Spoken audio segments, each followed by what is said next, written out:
വഖഫ് ഭേദഗതി ബില്ലിനെക്കുറിച്ചുള്ള സംയുക്ത parliamentary committee report രാജ്യസഭയിൽ അവതരിപ്പിച്ചു. ജെപിസി റിപ്പോർട്ട് അവതരിപ്പിച്ചതിനെ തുടർന്ന് പാർലമെന്റിന്റെ ഉപരിസഭയിൽ ബഹളവും മുദ്രാവാക്യങ്ങളും ഉയർന്നു.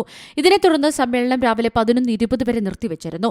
സമ്മേളനം പുനരാരംഭിച്ചപ്പോൾ പ്രതിപക്ഷ പാർട്ടികളിൽ നിന്നുള്ള എംപിമാർ പ്രതിഷേധിച്ചതിനാൽ വീണ്ടും സഭ തടസ്സപ്പെട്ടു. സഭയിൽ പ്രതിഷേധിച്ച എംപിമാരുടെ പെരുമാറ്റത്തെ ഉപരാഷ്ട്രപതിയും രാജ്യസഭാ ചെയർമാനുമായ ജഗ്ദീപ് ധൻകർ ചോദ്യം ചെയ്തു. നിങ്ങൾ ചില അടിസ്ഥാന മര്യാദകൾ പഠിക്കണമെന്ന് രാജ്യസഭാ നടപടികൾ തടസ്സപ്പെടുത്തുന്നവരോട് ധൻകർ പറഞ്ഞു. പ്രതിപക്ഷ അംഗങ്ങളുടെ വിയോജനക്കുറിപ്പ് ജെപിസി റിപ്പോർട്ടിൽ ഉൾപ്പെടുത്തിയിട്ടില്ല എന്ന് മല്ലികാർജ്ജുൻ ഖാർഗെ പറഞ്ഞു. വ്യാജ ജെപിസി റിപ്പോർട്ട് അംഗീകരിക്കില്ലെന്നും അദ്ദേഹം വ്യക്തമാക്കി. മതസ്വാതന്ത്ര്യവും മൌലികാവകാശവും ലംഘിക്കുന്ന വഖഫ് ഉന്മൂലന ബില്ലാണിതെന്ന് എംപിമാർ വാദിച്ചിരുന്നു.